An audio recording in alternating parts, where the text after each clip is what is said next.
สบายดี มีโชคดีหลายๆอย่างที่เข้ามา มีญ้อนหยังการเปลี่ยนแปลงแนวคิดของเราเอง หลายคนเว้าว่าผู้นี้เราต้องเปลี่ยนแนวความคิดอันนี้ ๆ แล้วมันจะสามารถแก้ปัญหาได้ เราจะบ่สามารถเปลี่ยนแปลงไผได้ โดยเฉพาะแนวความคิด ลองคิดเบิ่งง่ายๆเนาะ ขนาดเราจะเริ่มเปลี่ยนแปลงแนวคิดของตัวเองนี่นะ หรือเปลี่ยนแปลงตัวเองยังเป็นเรื่องยากเลย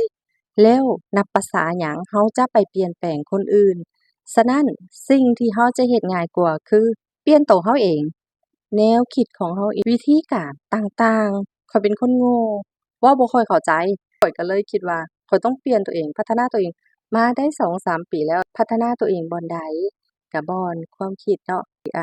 เดินกีฬาเก่าของแขวงสะหวรรณเขต ในประเทศลาวเรานี่แหละเนาะ จื้อได้ว่าแต่กี้เนาะแม่เคยซื้อขนมอม มันมีงานกีฬาเนาะ มีงานแข่งกีฬา ซื้อขนมอมแล้วให้ข้อยไปยืนขาย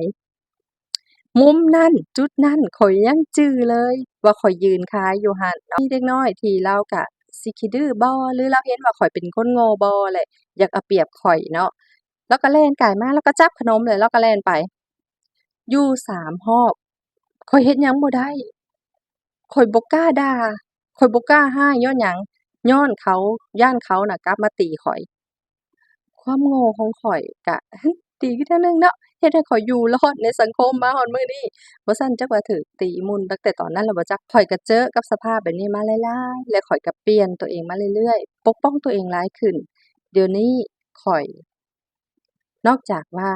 จะปกป้องตัวเองแล้วในหลายๆจุดข้อยก็สามารถปกป้องอันอื่นได้ ปกป้องคนอื่นได้แล้วเนาะ ข้อยมั่นใจว่าสิ่งที่ข้อยเฮ็ดน่ะข้อยเฮ็ดได้แล้ว แต่มันได้มาจากใด ข้อยบ่ได้ไปสามารถเปลี่ยนคนอื่นได้ ก็คือเด็กน้อยคนนั้นเนาะ ข้อยก็บ่ได้นำไปเปลี่ยนแปลงนิสัยอิหยังของเลาได้ในการเอาเปรียบคนอื่นได้ หรือการขี้รักต่อหน้าได้ แต่สิ่งที่ข้อยเปลี่ยนคือข้อยเปลี่ยนตัวเอง ปกป้องตัวเองเฮ็ดแนวใดให้มันสามารถปกป้องสิ่งที่เป็นของเราได้ บ่แม่นปิดตัวเองเดะ แต่พัฒนาตัวเองขึ้น เริ่มจากหยัง เริ่มจากหัดรักตัวเอง รักตัวเองเฮ็ดแนวใด สุขภาพมันมี2อย่างเนาะ สุขภาพที่เป็นสุขภาพของร่างกายเรา และสุขภาพจิตของเราเอง สิ่งที่มันเกิดขึ้น เฮ็ดแนวใดมันจะก่อเกี่ยวกัน ถ้าร่างกายเรามีสุขภาพที่ดี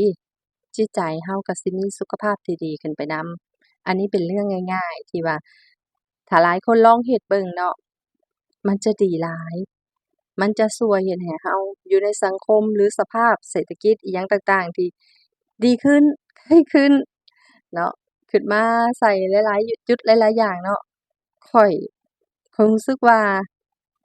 ข้อยอยู่ในโลกนี้สบายขึ้น ญ้อนข้อยเปลี่ยนความคิด และวิธีการดำรงชีวิตของข้อยเอง และเฮ็ดให้ข้อยนั้นมีความสุขในตัวของข้อยเอง อันนี้เป็นเรื่องที่ว่า แล้วข้อยก็จะแผ่รังสีเดะ แผ่รังสีความสุขไปให้คนในครอบครัว อ่า จะอยู่กันง่ายขึ้น มีความสุขในเรื่องง่ายๆหลายขึ้นกับครอบครัวของข้อย ถ้าไผฟังขอบใจหลายๆเด้อ มาฮอดจุดนี้ ข้อยคิดว่าถ้าลองไปปรับใช้หรือฟังแบบเปิดใจกว้าง จะได้ประโยชน์จากหลายๆอย่างที่ข้อยเว้ามา